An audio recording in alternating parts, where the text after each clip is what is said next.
CPIM ജില്ലാ secretary K Rafeeq മാധ്യമങ്ങളെ കാണുന്നു. എൻ്റെ തത്സമയം. കോൺഗ്രസിന്റെ ജില്ലയിലെ പ്രധാനപ്പെട്ട നേതാവുമായിട്ടുള്ള NM വിജയനും അദ്ദേഹത്തിന്റെ മകനുമാണ് ദുരൂഹ സാഹചര്യത്തിൽ ആത്മഹത്യ ചെയ്തതായിട്ട് നമ്മൾ കണ്ടിട്ടുള്ളത്. IC ബാലകൃഷ്ണനും MLA, DCCയുടെ പ്രസിഡന്റ് ഉൾപ്പെടെയായിരുന്ന IC ബാലകൃഷ്ണൻ MLA, അദ്ദേഹം പ്രസിഡന്റായിരിക്കുന്ന സമയം മുതൽ ഒരുപാട് ഇത്തരത്തിലുള്ള ആരോപണങ്ങൾ പുറത്തു വന്നതാണ്. അദ്ദേഹത്തിന്റെ നേതൃത്വത്തിൽ നടന്നിട്ടുള്ള സഹകരണ മേഖലയിലെ നിയമനവുമായി ബന്ധപ്പെട്ടുകൊണ്ട് നടന്നിട്ടുള്ള അഴിമതിയെക്കുറിച്ച് വലിയ രൂപത്തിലുള്ള വാർത്തകൾ നേരത്തെ തന്നെ പുറത്തു വന്നതാണ്. ഇപ്പോൾ NM വിജയൻ KPCC പ്രസിഡന്റിന് കൊടുത്ത ഒരു കത്ത് പുറത്തു വന്നിട്ടുണ്ട്. അതോടൊപ്പം തന്നെ ഒരു എഗ്രിമെന്റ് IC ബാലകൃഷ്ണന് വേണ്ടി പണമിടപാട് നടത്തിയതുമായി ബന്ധപ്പെട്ടുകൊണ്ടുള്ള എഗ്രിമെന്റ് പുറത്തു വന്നിട്ടുണ്ട്. തെളിവുകളെല്ലാം അങ്ങനെ പുറത്തു വന്നിരിക്കുകയാണ്.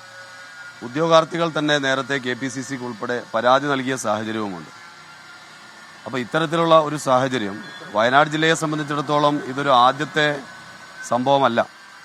കോൺഗ്രസിന്റെ സമുന്നതരായ നേതാക്കളുടെ പീഡനം മൂലം ആത്മഹത്യ ചെയ്യേണ്ടി വരുന്ന ആദ്യത്തെ സംഭവമല്ല ഇത്. നേരത്തെ നമുക്ക് ഓർമ്മയുണ്ട്, മാനന്തവാടിയിൽ കോൺഗ്രസ് ഓഫീസിൽ തന്നെ PV ജോൺ എന്ന് പറയുന്ന കോൺഗ്രസിന്റെ സമുന്നതനായ മറ്റൊരു നേതാവ് കോൺഗ്രസ് നേതാക്കളുടെ പീഡനം മൂലം ആത്മഹത്യ ചെയ്തത് നമുക്ക് ഓർമ്മയുണ്ട്. ഇപ്പോൾ കോൺഗ്രസിന്റെ ഏറ്റവും പ്രധാനപ്പെട്ട മറ്റൊരു നേതാവ് കൂടെ ആത്മഹത്യ ചെയ്തിരിക്കുകയാണ്. ഈ കാര്യത്തിൽ ഞങ്ങൾക്ക് CPMന് ആവശ്യപ്പെടാനുള്ളത് അടിയന്തരമായി ഇതുമായി ബന്ധപ്പെട്ടുള്ള സമഗ്രമായ അന്വേഷണം ആവശ്യമാണ്. IC ബാലകൃഷ്ണൻ MLA തൽസ്ഥാനത്ത് നിന്ന് രാജിവെക്കാൻ വേണ്ടി തയ്യാറാകേണ്ടതായിട്ടുണ്ട്. സമഗ്രമായ അന്വേഷണത്തിന്റെ ഭാഗമായി കുറ്റക്കാരായ മുഴുവൻ ആളുകളെയും പുറത്തു കൊണ്ടുവരണം. IC ബാലകൃഷ്ണൻ മാത്രമല്ല ഇതിന് ഉത്തരവാദി. KPCC നേതൃത്വം ഈ ആത്മഹത്യക്ക് ഉത്തരവാദിയാണ്. KPCCക്ക് നേരത്തെ തന്നെ കത്ത് നൽകിയിട്ടും അതിലൊരു ഇടപെടലുണ്ടാവുകയോ അതിലൊരു പരിഹാരമുണ്ടാവുകയോ ചെയ്തിട്ടില്ല. അതുമായി ബന്ധപ്പെട്ടുള്ള യാതൊരു വിധത്തിലുള്ള ഇടപെടലും ഉണ്ടാവാത്തതിനെ തുടർന്നുകൂടിയാണ് ഉദ്യോഗാർത്ഥികൾ ഇപ്പോൾ പണം തിരിച്ചു വാങ്ങാൻ വേണ്ടി പലതവണയായി ഇദ്ദേഹത്തിൻ്റെ അടുത്ത് എത്തുകയും അതിൽ മനനൊന്നുകൊണ്ടും അദ്ദേഹം ആത്മഹത്യ ചെയ്തു എന്നുള്ള വാർത്തകളാണ് പുറത്തു വന്നുകൊണ്ടിരിക്കുന്നത്. അതുകൊണ്ട് KPCC നേതൃത്വവും സ്വാഭാവികമായിട്ടും ഈ ആത്മഹത്യക്ക് ഉത്തരവാദിയാണ്.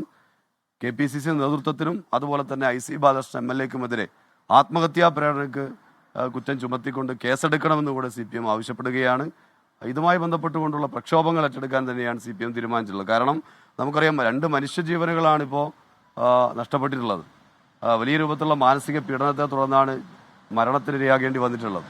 അതുകൊണ്ട് തന്നെ വലിയ രൂപത്തിലുള്ള പ്രക്ഷോഭം CPM ഏറ്റെടുക്കും. നാളെ 1-ാം തീയതി, അടുത്ത ദിവസം തിങ്കളാഴ്ച, നമ്മുടെ IC ബാലകൃഷ്ണൻ MLAയുടെ ഓഫീസിലേക്ക് CPIM പ്രതിഷേധ മാർച്ച് നടത്തുകയാണ്.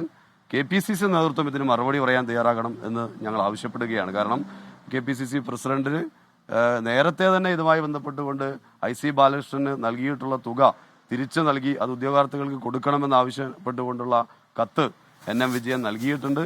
അതുപോലെ എഗ്രിമെന്റ് പുറത്തു വന്നിട്ടുണ്ട്. ഈ സാഹചര്യമെല്ലാം KPCC നേതൃത്വത്തിന് അറിയാം. ഇതെല്ലാം പൂഴ്ത്തിവെച്ചുകൊണ്ട് നിയമന അഴിമതിയുമായി ബന്ധപ്പെട്ടുകൊണ്ട് ഇവിടെയുള്ള കോൺഗ്രസ് നേതാക്കളെ സംരക്ഷിക്കുന്ന നിലപാടാണ് KPCC നേതൃത്വം സ്വീകരിച്ചിട്ടുള്ളത് ഇതുവരെ. അതുകൊണ്ട് അവരുൾപ്പെടെ ഈ മരണത്തിന് ഉത്തരവാദിയാണ് എന്ന് തന്നെയാണ് ഞങ്ങൾക്ക് പറയാനുള്ളത്. അല്ല, ഇത് സ്വാഭാവികമായിട്ട് ഇപ്പം NM വിജയന്റെ കത്ത് തന്നെ പുറത്തു വന്നിട്ടുണ്ടല്ലോ. നമ്മൾ കാണുന്നത് CPM ഉന്നയിക്കുന്ന ഒരു ആരോപണം അല്ലല്ലോ. പകരം കത്ത് വന്നിട്ടുണ്ട് KPCCക്ക് നേരത്തെ കൊടുത്ത. ജില്ലാ സെക്രട്ടറി കെ റഫീഖ് മാധ്യമങ്ങളെ കാണുകയായിരുന്നു.